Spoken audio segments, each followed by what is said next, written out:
لیکن عرفان صاحب جیسے آپ تو لائر بھی تھے, آپ کو سنا گیا 10-15 منٹ کے لیے سنا گیا, پولیٹیکل پارٹیز کو نہیں سنا گیا, اٹرنی وہاں پہ گورنمنٹ کا اپنا موقف پیش کر رہے تھے, لیکن آپ کو لگتا ہے کہ یہ ایک الیکشن کمیشن کو بھی کوئی سٹینڈ اپنا یا سٹینڈ لینا چاہیے تھا کہ ایک آٹونومس باڈی کے طور پہ وہ جواب دہ نہیں ہے کسی بھی ادارے کو؟ تو کیا آپ کو لگتا ہے کہ الیکشن کمیشن نے اپنا کردار صحیح طریقے سے نبھایا ہے اس پورے کیس کے اندر؟ سب سے پہلی بات تو یہ ہے کہ یہ جو آپ نے فرمایا کہ مختلف وکلاء کو سنا نہیں گیا, میں سمجھتا ہوں کہ بہت زیادتی ہے کہ 3 دن جج صاحبان جو ہیں وہ بولتے رہے, ٹوٹلی ارریلیونٹ ہیئر سپلٹنگ کرتے رہے, اور بڑے بڑے سینئر وکلاء کو نہیں سنا. اس میں اپنی بات تو نہیں کروں گا کیونکہ مجھے تو پھر بھی انہوں نے بڑی مہربانی فرمائی اور تقریباً کوئی 25 منٹ یا آدھا گھنٹہ سن لیا. لیکن ایک بات میں ضرور آپ کے سامنے گوش گزار کرنا چاہوں گا کہ میں جب بہت ینگ بڈنگ لائر تھا تو ان دنوں بھی میں 3 گھنٹے 4 گھنٹے سپریم کورٹ کو ایڈریس کرتا تھا, اور وہ بڑے سینئر ججز تھے اور ان کے سامنے میں عمر میں بہت چھوٹا تھا, اور وہ میری بات بڑی آرام سے سنتے تھے. اور یہ جو بہت سے ججز ہیں ان کے میں کیا نام لوں, کچھ تو ریٹائر ہو گئے ہیں,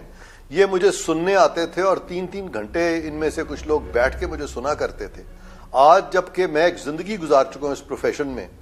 اور میری بھی تھوڑی سی کوئی حقیقت ہے اس پروفیشن میں, اور آج مجھے وہ اس طریقے سے ٹریٹ کر رہے تھے کہ میں جیسے کہ ایک بھکاری ہوں اور میں ان سے بھیک مانگ رہا ہوں کہ آپ مجھے سن لیں, اور وہ ایک بہت اعلیٰ منصب پہ بیٹھے ہوئے ہیں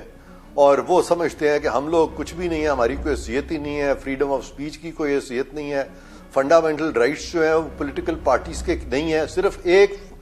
واحد پولیٹیکل پارٹی کے فنڈامنٹل رائٹس ہیں اور اسی کو ہم دیکھیں گے. ہم میجورٹی جو قوم کے فنڈامنٹل رائٹس ہیں, کہ آیا majority of the political parties چاہتی ہیں الیکشن اس وقت یا نہیں چاہتی, ان کی کیا اس سارے بارے میں ان کا کیا موقف ہے؟ بھئی اگر آپ فاروق نائک صاحب جو کہ صدر پاکستان بھی رہے ہوئے ہیں, جو چیئرمین سینٹ بھی رہے ہوئے ہیں, ان کو اگر آپ کیا تھا اگر آپ سن لیتے, اگر میں چیف جسٹس ہوتا اور میرے سامنے یہی ججز کھڑے ہوتے, یہ مجھے کہتے کہ 5 منٹ سنے 10 منٹ سنے, تو میں کہتا نہیں میں آپ کو 1 گھنٹہ سنوں گا. اور فاروق نائک صاحب کو تو کم از کم ان کو چاہیے تھا کہ آرام سے ٹائم دیتے, کیونکہ ٹائم تو ان کے پاس بہت تھا.